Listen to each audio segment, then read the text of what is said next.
Hi, this is Graphically Alex coming at you with all things fat related. If that's something that interests you, please subscribe. I'd love to have you. So today I'm going to react to this Khloe Kardashian podcast. I don't know anything about Remi Bader at all. So I'm going into this with basically zero context. I want to go in very cold and just see what she says and see what comes up, basically. When you guys suggested this, and I thought it was interesting. I thought the title was definitely interesting. So let's do this. Let's go. So I know you've been really private about your health journey, but in Nylon Magazine, you did say that you don't owe anybody an explanation, which I believe you really don't. But I know that you do struggle with yourself because you have always been such an open book. You do struggle with giving your fans the explanation, but also having some boundaries and privacy for yourself. Is that still how you're feeling? Yes, I still feel like I it's hard for me to have these boundaries, but I'm sticking to them as best as I can. I knew that me losing a very significant amount of weight was going to end up being something I should probably talk about, but not something in the way that like it's been received online of like, I owe it to people. I've let down women. And I think I'm starting to have a little bit of flashbacks. I think I'm starting to remember who this is. Okay. That made some connections click in my brain. Society, like all these things. I mean, you should see. So what I will say, I think I addressed this even. That's pretty bad that I forgot. But what I think I said at the time and what I still feel is you don't really have to talk about your health journey just because you're overweight online. If you are sharing your health journey in general, then I do think you should talk about it. If you are advocating for some kind of like fat acceptance or anything like that, I think it's your duty to share it, as you need to let people know of the risks involved. I think it becomes unethical to not share it if you are a fat activist, basically. So that's kind of my stance. It depends on what your overall content is or what it is that you're doing. The messages I get on the daily, and it's like that actually makes me want to tell my story and my journey less. Right. That pisses me off. Yeah.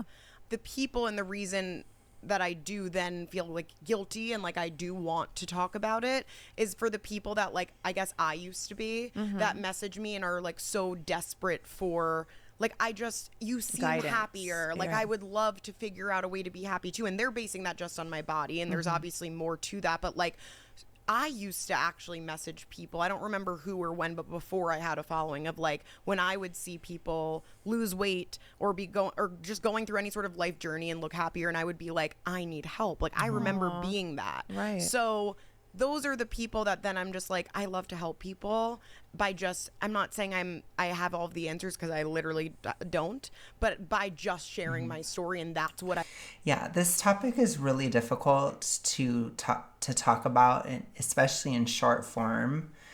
I don't think social media is really geared towards actual solutions about this issue, because you have to look at it very individualistically, but you also have to look at it somewhat generally too. So it's difficult, especially within social media. You have to talk about things generally a lot.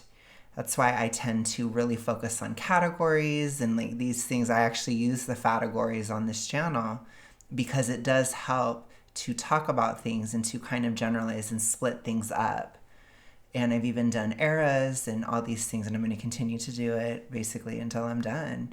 But it helps to kind of separate these different categories so that you can talk about it, because it's difficult. You know, like if you're talking to people, somebody who's super morbidly obese, they're going to be at a very different place than somebody who is just obese, for example. That's a huge one. They're going to have a whole different set of circumstances, and you look at like, are there other hormonal issues going on that maybe the person isn't even aware of, or whatever, you know, whoever's trying to help has no clue. That's another thing you have to look at. Then you do have to look at the mental health aspect too. Does this person have an E fall by the letter D? Is there some element of delusion behind what they're doing and a lack of reality? Because I know within E fall by the letter D, there is this mysticism around weight loss that is not real, but it is a part of the disorder that you feel like that person is lucky. This is some random act of fate that you are that big and that this other person is not that big, or that you cannot lose the weight and this other person can, or maybe this person has the secret that you're missing, the missing piece. And these types of things can be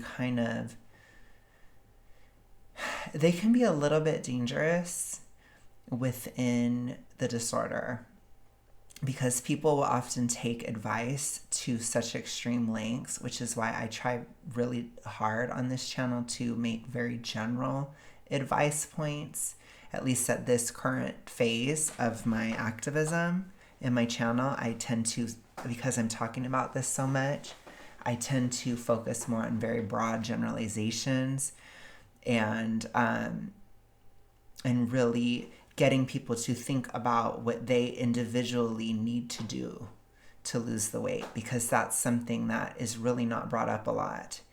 And it's tricky for your average person that just has a platform or that's just on social media to do that, because most people are not super well versed in this.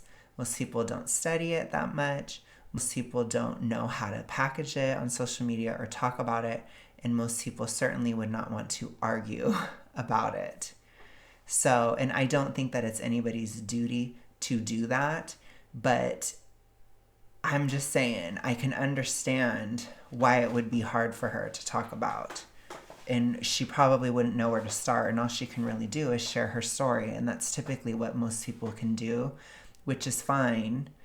But it's tricky within E fall by the letter D, because there tends to be a hyper comparison to other people already, when we really need to focus on individuation. I believe that's the word. Because you have to look at what you yourself need to do to get out.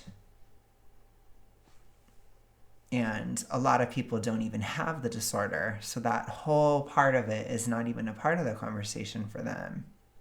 And a lot of people, they don't, it's hard to gear things towards every individual person within this topic. It can be very difficult. I miss and feel like I lost that connection a little bit with my followers, but I needed to do it for me. Like, I needed to give myself the whole past year to heal and like figure out what even just happened. Right. Because there's just like, I feel like people just want like an answer from me, and that's not what I'm giving. But see, that I find to be very responsible.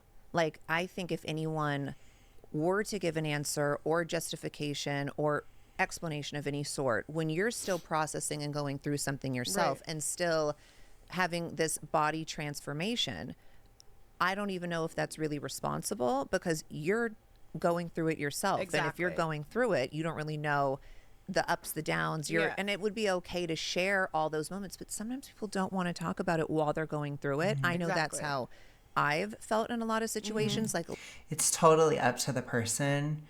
And I will always advocate that it is up to if you can actually do it or not. If you can't, I don't think there's any shame in it. It's very difficult. And most people, I think, can't. Like I've said many times on my channel, that's why I do share the journey as it's happening, because I am in a unique position to where I could do it, or I can do it. I'm in a position where I can make the sacrifices to do it, where I have prior experience with YouTube and these types of things, where everything kind of lined up in my life to where I could do this, which is why I'm doing it. If I was 10 years younger, I could never handle doing this at all. there's no way. I would have been way too shy. I would have been freaking out constantly. You guys think I'm bad now. Oh my Lord. 10 years ago. Gosh, you know, it would have been probably a lot of tears and crying online all of the time 10 years ago, you know. And I have had different eras on YouTube and stuff, but they were, you know, it was good practice basically to get to this point. And that's why I was able to do it, basically, because I learned a lot about YouTube in and of itself, and then I learned about activism. And so then I could do this. I was in a unique position to do this. Most people are not.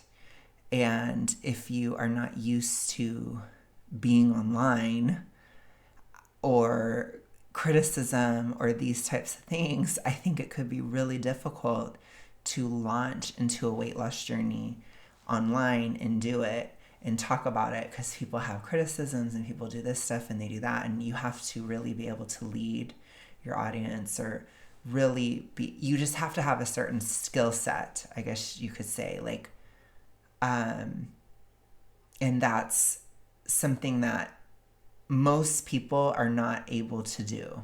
It's not something totally innate and natural. Like I said, it's something that I was able to do just because of experience, not just on YouTube, but also in my own life, where I've set drastic boundaries. I'm not a people pleaser. I have gotten some feedback, especially from people in my life, where they say, like, you come across as very, like, kind of, I don't know if grating is the right word, but like kind of grouchy, I guess. Grating might be too harsh. A little bit harsh, I guess, at times, or just not very friendly.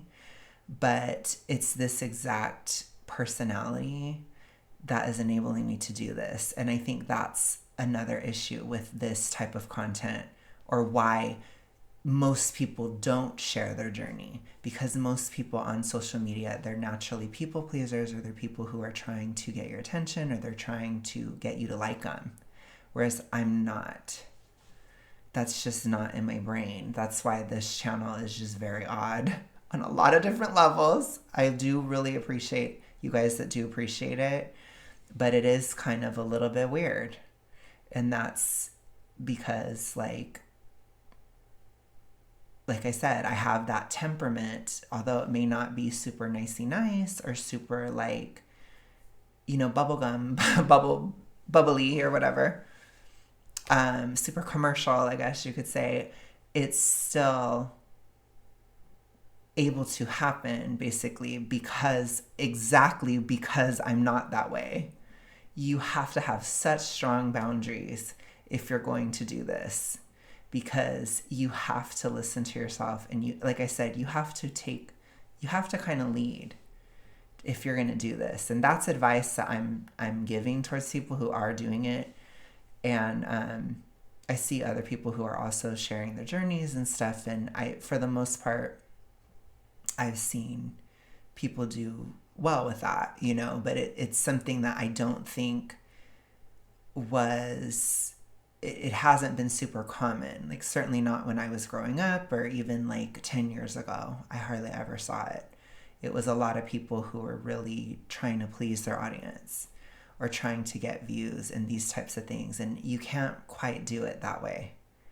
It's just tricky. You know, it's a tricky thing that it's a tricky balance. And that's not to say you can't do it in a way that's a little bit more packaged, but it is to say that you still have to have enough of a temperament, or enough of a rebellious streak, or enough of a rational streak, I guess you could say, or somebody who's not super people pleasing. Like I said, somebody who can say no to their audience.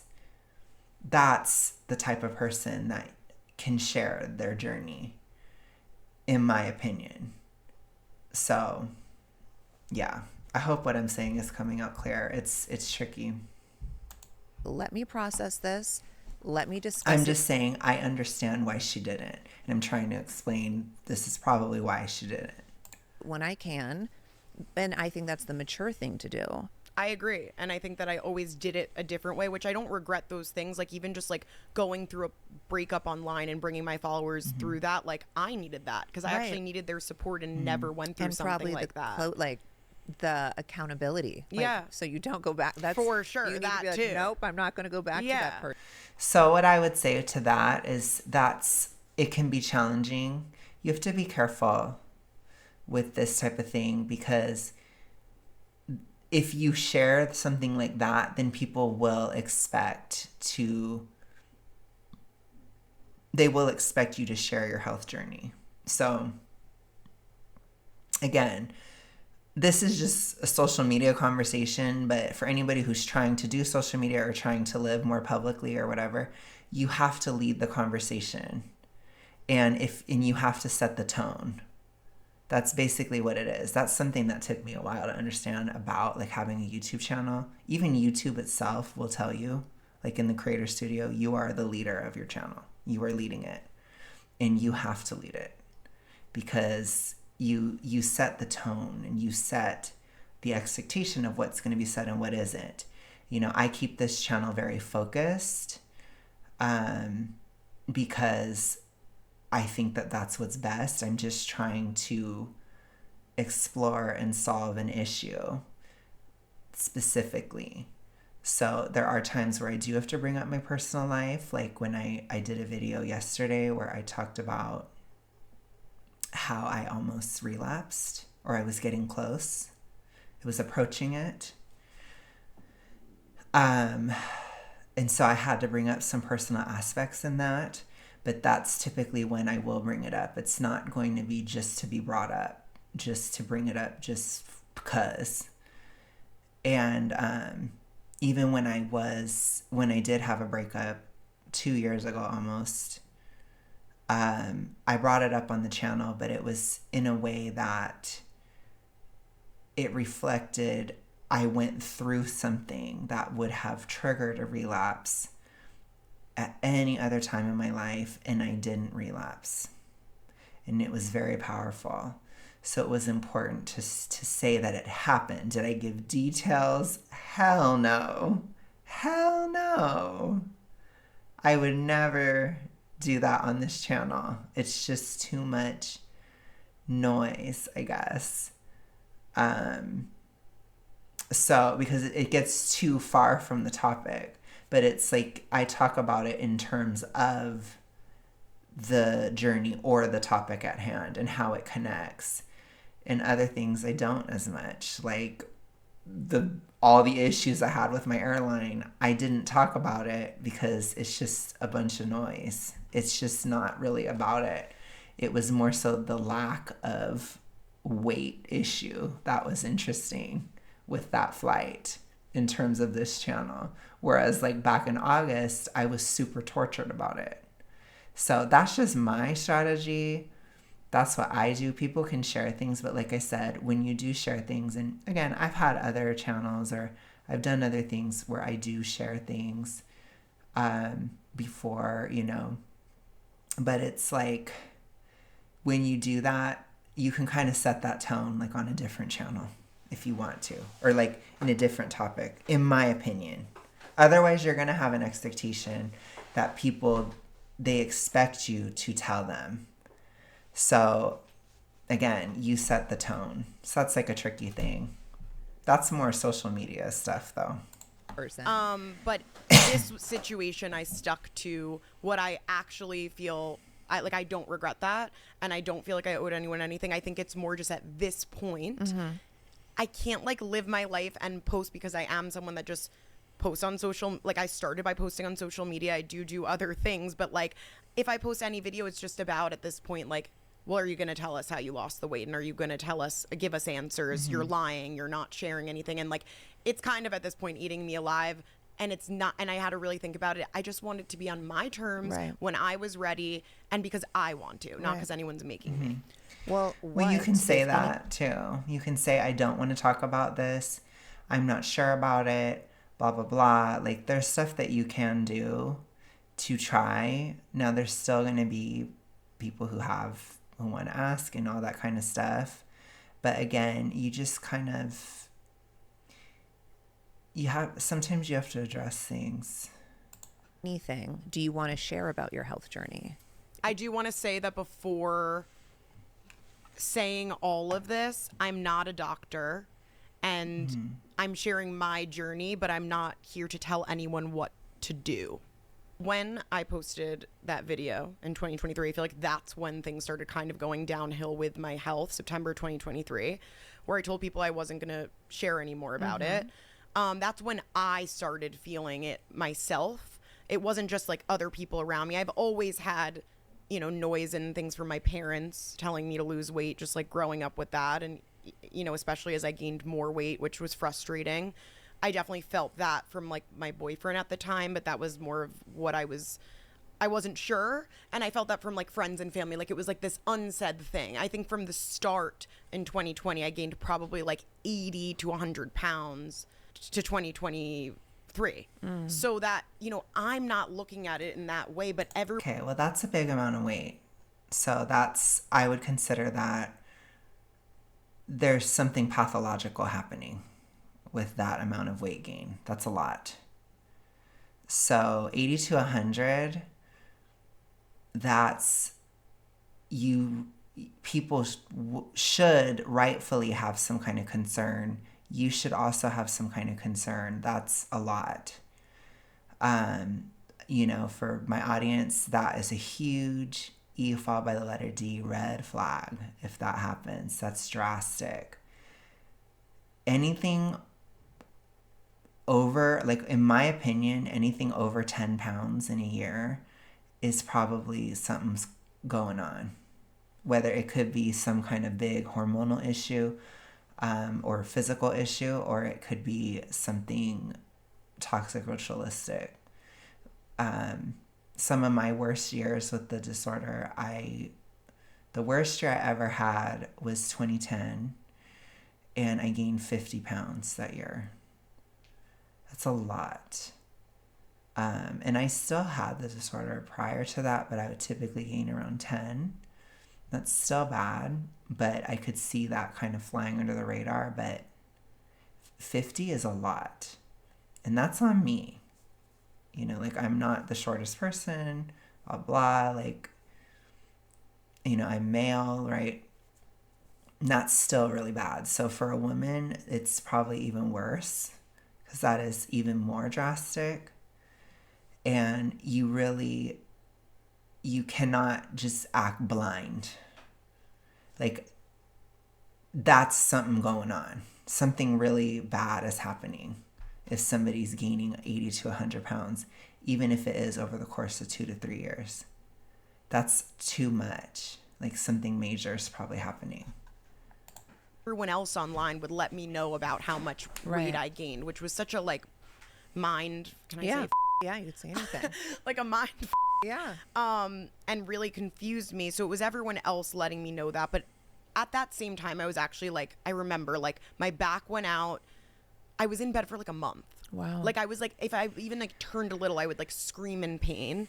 I would here and there when I could go to, I don't know, fashion events, or I had friends' weddings and things, and I would literally bring Dr. Scholl's shoes because I could not stand in my heels. Gaining weight that fast as well, it's really, really, really, really harsh on the body. You feel it. Like I remember after 2010, my health got so much worse after that. That was the year that I became super morbidly obese. And it was very, very, very obvious. Because when you kind of do that 10 pounds a year, or maybe it's like a bit less for some people, it doesn't show as much in your health. And when you jump up like 50, and then I think in 2018, that was my worst relapse year I've ever had in my entire life. That year I gained, I think 30 or 40, like around there. I can't remember exactly, but I think it was 30. But I was bigger. So, you know, I went from like 350 or like 345 to 375. So you have to eat a lot to gain another 30 pounds at that size. So it was very severe. extremely severe. But I think that, sometimes when we look at social media or we look at the media or TV, people are so used to hearing these narratives of like, I lost 200 pounds in a year, or I lost 150 pounds, or I did that. People are so used to hearing these large numbers that they think it's normal to gain that much in a year. It's not normal. Like I said, I would say a more typical, at least passive weight gain would be around that 10-pound range, probably even less for most people. And I still, technically for me, I had the disorder when I was gaining 10 pounds a year. It just wasn't as severe. So I could see that kind of slipping under the radar, but it's very obvious if you're gaining, like let's say we split it into those 3 years, she's gaining like 30 pounds a year. That's obvious, that's really bad. Heels, and I was wearing like gowns with these shoes because I was in so much pain. My knees were going out. Yeah. I would get glam done and it would be off my face in 20 minutes because I was like dripping sweat in my apartment off my face. I think there was like those things, but then there became more serious things. Yeah. Where I'm just saying it needs to be looked at. Like if you put on 30 pounds in a year, there's probably something going on.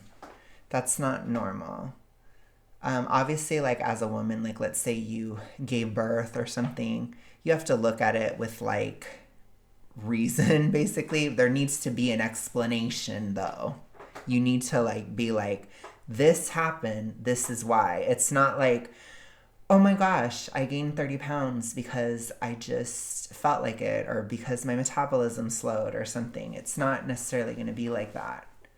There's probably something either pathologically wrong, or like I said, there could be something toxic ritualistic, or at least like something major like childbirth or something needs to have occurred to where it can explain it. That's not something that you should just be like, whatever, I just put on 30 pounds this year.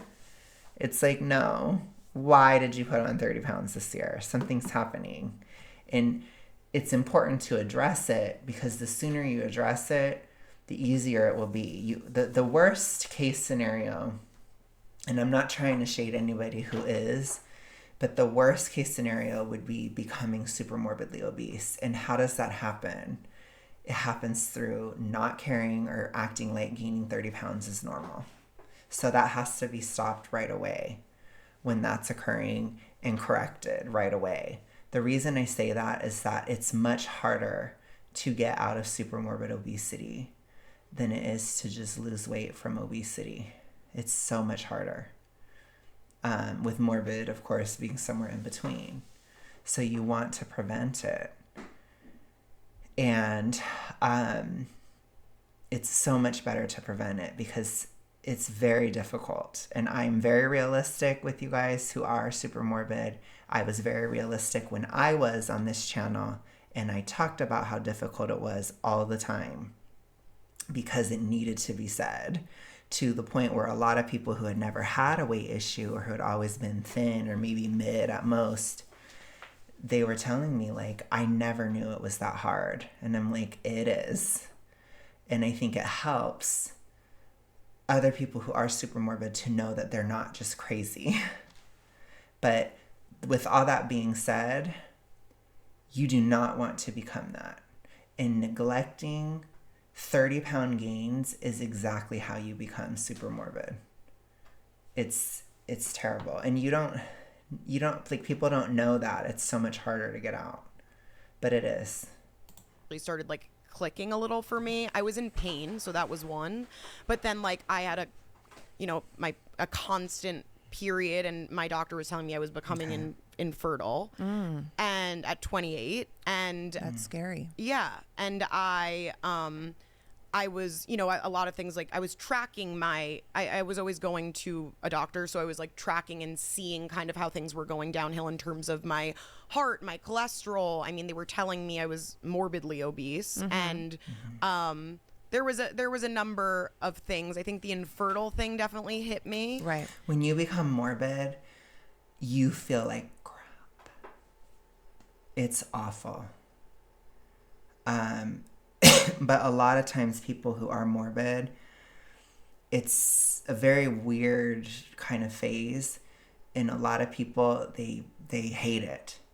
So they'll typically either pivot and they'll start to lose, or they like blast through it. So they just eat and eat and eat to get out of it because they're like, I hate the way this feels. So they hate it. That's something that I notice a lot with that phase. And I remember when I lost the weight and I got back to morbid, I was like, ew, this is horrible. It was like horrible. But it's not worse than super morbid. It's just like your body just feels really weird. I don't know how to explain it. It just feels weird. I think that's the stage where a lot of hormonal things change, and whether you're losing that way or you're gaining that way, it's like there's such fluctuation in that phase. It's very bizarre. And it is, a time when your obesity is becoming even more pathological physically. And so your health is going downhill in the morbid phase. And it looks like her cycle was getting caught up in that a lot, along with a lot of other stuff.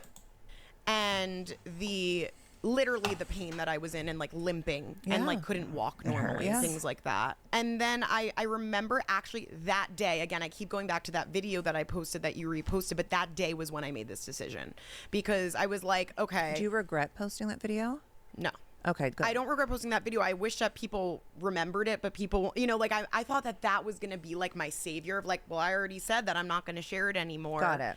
But like, no, people like they don't pay attention to that. And normally not like the good. They're just holding on to whatever they want to be angry about. They're just like, well, you aren't being the same you. And I'm like, but I told you a long time ago I was done. It's very difficult branding wise to lose weight, and like, especially if your brand has to do with it, it's really, really difficult. And I talk about this a lot because a lot of fat acceptance rhetoric, they only talk about the downsides to being really fat or very, very big. But there are actually a lot of incentives, especially on social media and especially within branding. I was just talking to a friend about it today, about how much easier it used to be on YouTube for me when I was bigger. Because when you are very, very big, your average viewer that doesn't know you can see how big you are, and they trust what you say a lot more, versus at smaller fat levels in the mids and that kind of stuff. People tend to have more trust towards the extremes, which can be frustrating when you're trying to address an issue or whatever. It can be very frustrating. But it's because people, at least even subconsciously, they see the effort it takes to get to like being very, very in shape or to being very big. And it can be subconscious. So because it's not common. When you become a commoner in the mids, like I am now, you have to rely on yourself in terms of like your social media presence. And it can be difficult for a lot of people in the industry to shift, especially if they don't have a natural charisma and all that kind of stuff. It can be really challenging. I think when people do have charisma, though, it can be a huge plus to actually lose weight. They can usually handle it really well. But for a lot of people, no, because a lot of times, especially if you are disordered, your personality is underdeveloped. Your coping mechanisms are underdeveloped. There's a lot of issues behind it. A lot.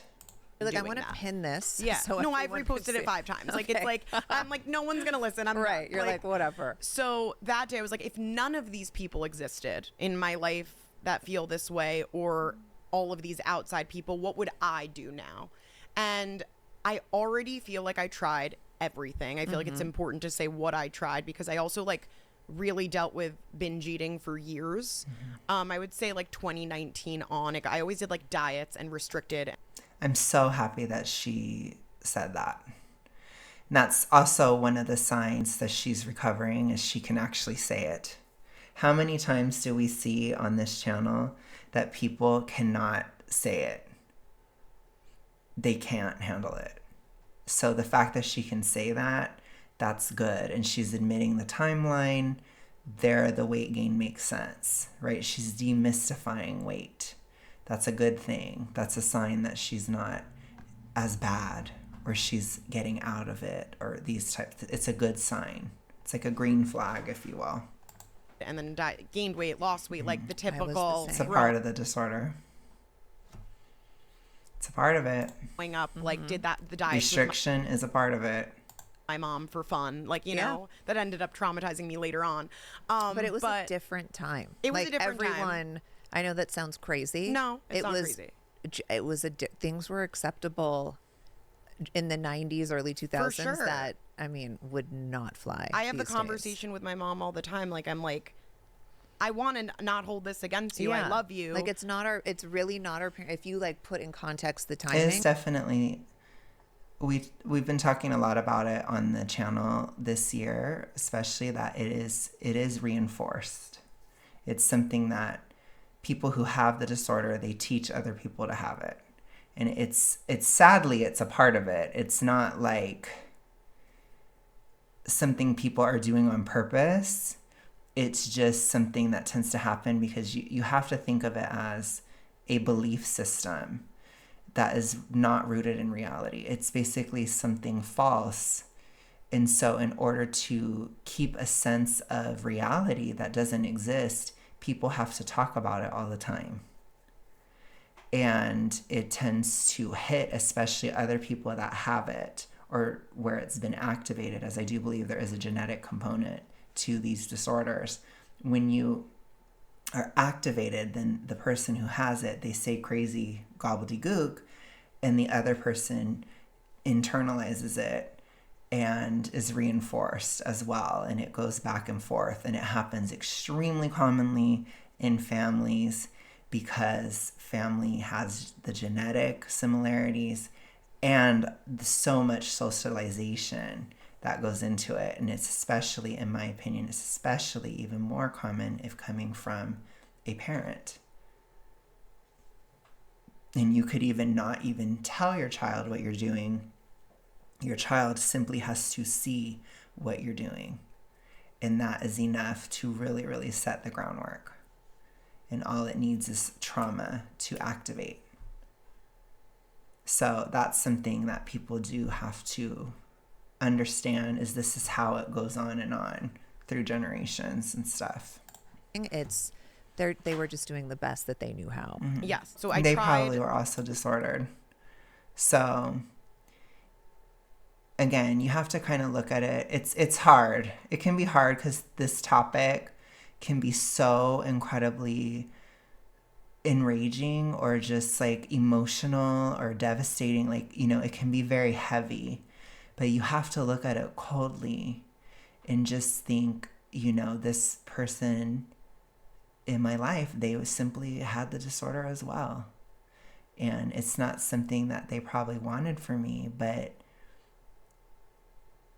they weren't necessarily aware of what they were doing. And so, and we can all be a cycle breaker. We can all stop it, you know.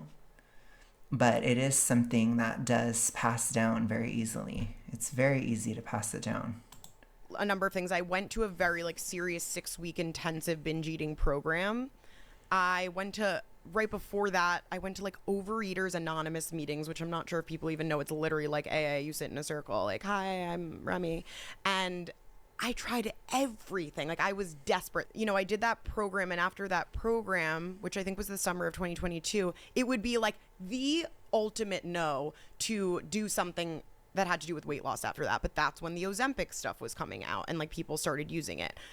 I think I said this before. I'm not sure if I ever did, but I tried Ozempic before it was even a thing in 2020 when it just came out. Okay. During COVID, and like my doctor was just like, oh, you're pre-diabetic, you should try this.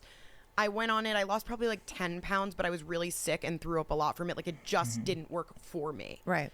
And then after the eating disorder program, I was like, I gained a lot of weight from that program just based on like what they tell you to do. And like you're eating a lot. Whatever your program is, I gained a lot more weight. So I was even in more pain and more uncomfortable. That's not good.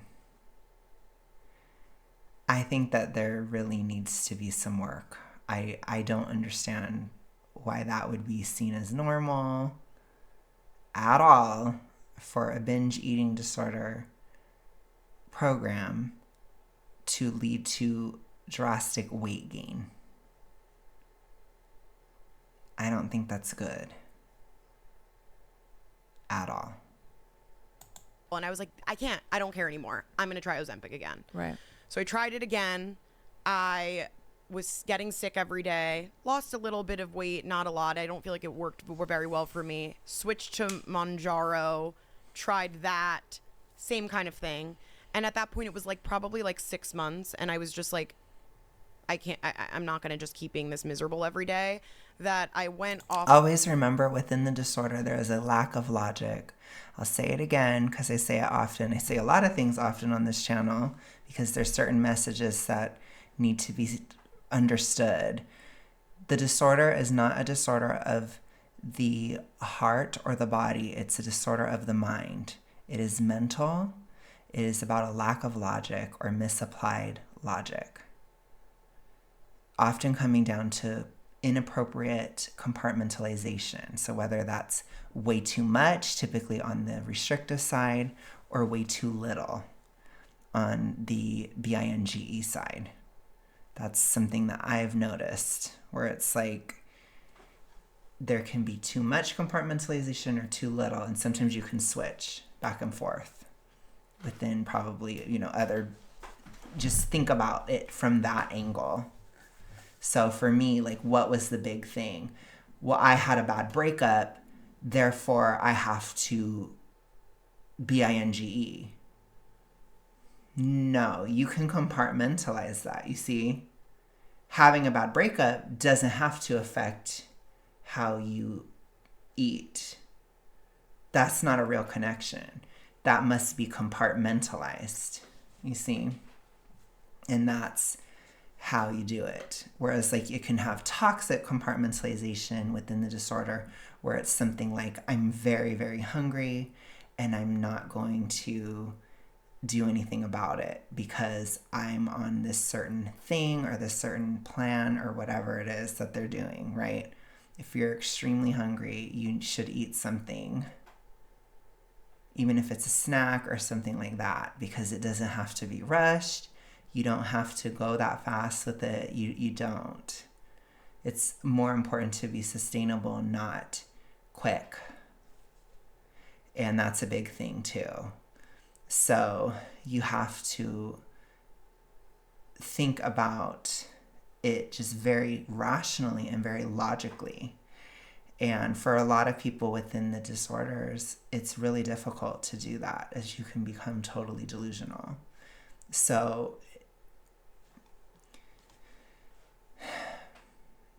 yeah, and I think that's why a lot of people, they don't want to admit that they have something going on. If they actually do, which again, I'm not telling you to be like, you have it. No, it's not that common. There are a lot of signs though. Like if you have specific rituals and if you have like these things and you must do them, or you feel like you're going to have a nervous breakdown, or you feel like you're going to die if you don't, that's definitely a red flag. I'd be like, gaining 50 pounds in a year, that's kind of a red flag, right? There's a lot of these red flags where you can kind of see where it's more obvious that you might have something going on. But there are these aspects that are, pathological, basically. And you have to understand too that you may be subclinical, you may not, you may just do a couple of the things. That's not enough, but you typically wouldn't gain 80 to 100 pounds over 2 years either. You see, when something like that occurs, you really have to question, because that's extreme. That is like extreme weight gain. So you really have to look at it. So it's tricky. It's very tricky. Off of that, and then gained even more weight. Like that's what that summer, it just caught up to me. Like I just became, I do believe for me, and I have to say that because I've said in the past and it's turned into something else, like Ozempic and those, I think if it works for someone, amazing, Right. great for you. For me, it didn't, and it was such a Band-Aid. People get very upset when you, sometimes people can be a little obsessive over what other people do, and they can get upset if you're not backing up what they did, which I don't think is good. Like I said, you really have to look at individuation within this issue, which is why it's difficult to actually talk about. For me, that when I went off it, I got like, I try my best with Ozempic. I've told you guys many times I take a neutral stance. I think there are some situations that it's good, some situations that it's bad. I think it's perfectly valid if somebody cannot handle the side effects. The things that I don't like is I don't like the absolute demonization of the drug, and I don't like worshiping the drug like it's the miracle from heaven. I think either one of those things is bad because it's not bad or good. It depends on how you use it. You can use it poorly. You can use it well. You can need it. You cannot need it. It's kind of gray. It's kind of boring. And these types of takes online, they are also not really appreciated, which is why a lot of people won't say them either. So there's a lot of aspects I'm realizing within social media of why this issue doesn't really get better, and probably even within media as well. You have to look at it differently. You have to talk about it differently, which then, if you do, you typically have to talk about it for a long time, which people don't like that, you know? Then you have a channel like mine where it's like, oh my gosh, you know, this is really hard to actually package because there's all these different nuances and all these gray areas, and specifically within both the, you know, the hypohaze, as I've called it, which comes from hypothyroidism, which the disorders cause it in people because you're messing with what you're eating. It causes an issue, typically hypo, and that encourages black and white thinking in the brain. But the disorder on a mental, psychological level also encourages black and white thinking. So it's very hard. And I think for some people, especially your average passerby who maybe is watching a video like this, that can be very irritating to hear me constantly pour water on the fire of what they're thinking, or constantly cool down the intensity, constantly injecting gray into their black and white mind. That's difficult. People don't like that. You know, I've always said this channel, when I'm talking about these things, it's for people who want to learn about it and people who are already on their way out.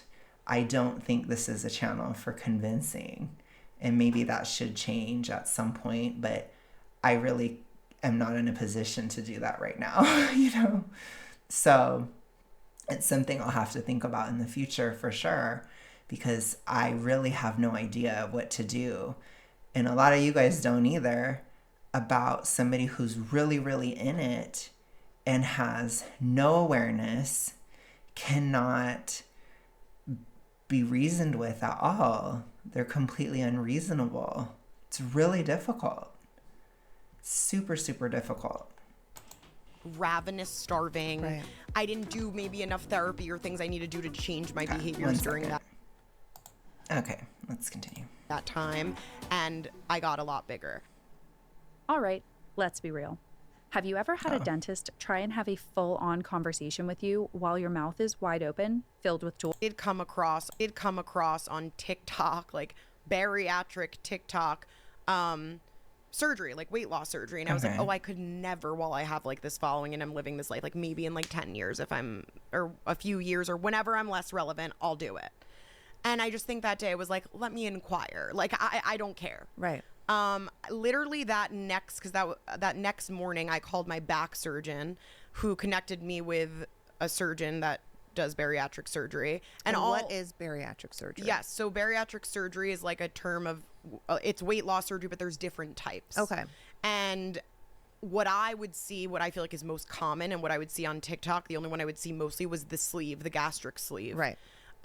Which is the only thing I was looking at because I was just seeing, oh, the recovery's easy. It's not that big a deal. And maybe I'll do that. When I called my surgeon, I thought it was interesting because, well, who became my surgeon, he said, I explained the binge eating. I explained everything I was going through. And he's like, you can't do the sleeve. And I'm like, why? That's the only thing I would do. I guess I'm not doing this then. And he was like, basically the sleeve is where they cut out 80% of your stomach. It's like a pretty quick surgery compared to some of the other ones. And if you are a binge eater, an emotional eater, if you eat a lot and you continue that behavior, even though it's harder because your stomach's smaller, it's a real thing. It's not a myth that you could stretch your stomach back. Right. So I have a few people that did the sleeve and that's what happened to them. Right. So they're like not even a lot of people. So I think my stance on these surgeries is really just, I think it's a last resort. Like I said, I think regardless of anything, I want you to live. I think that that's important. I'm not here to judge and all that kind of stuff. But I think regardless, you need to not have this disorder. You need to resolve it. You need to get rid of it. Because no matter what intervention you end up doing, that disorder will undermine any of your efforts, no matter what. So it may even be the root of why you are that big.